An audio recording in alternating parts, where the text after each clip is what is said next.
Assalamu alaikum, hürmetli cemaatler. Biz Allah'ın nur жауған Медине қаласында тұрмыз. Медине қаласының мынау құрма бағында тұрмыз. Бұл жерде хаджуа деген құрмалар өседі, неше түрлі. Соның хаджуаның кішкене тарихын айтайын. Пайғамбарымыз саллаллаху алейхи вассалам бір яхуди Пайғамбарымыз саллаллаху алейхи вассаламның абыройын төгуге, жаңағы абыройын өзіне нұқсан келтіруге сондай амал істеймін деп құрманың дәнегін алып жерге отқа әбден күйдіріп, сөйтіп сен шынайы пайғамбар болсаң осыдан не жеміс шығаш дегенде Пайғамбарымыз саллаллаху алейхи вассалам соған дем салып,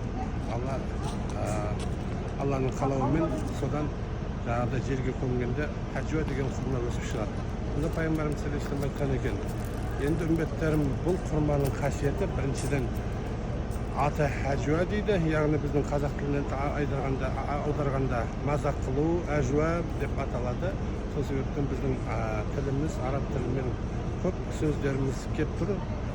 Яғни енді бұл құрманың аты әжуа, бірақ бұның бір қасиеті Алланың қалауымен кімде кім осы әжуа құрмасын Пайғамбарымыз саллаллаху алейхи вассалам айтуымен аш қарынға таңертең 7 құрма жесе, оны күні бойы жын шайтанның азғырынан сақталады және көздің ұрымда сиқыр алмайды деген сондай қасиеті бар. Рахмет.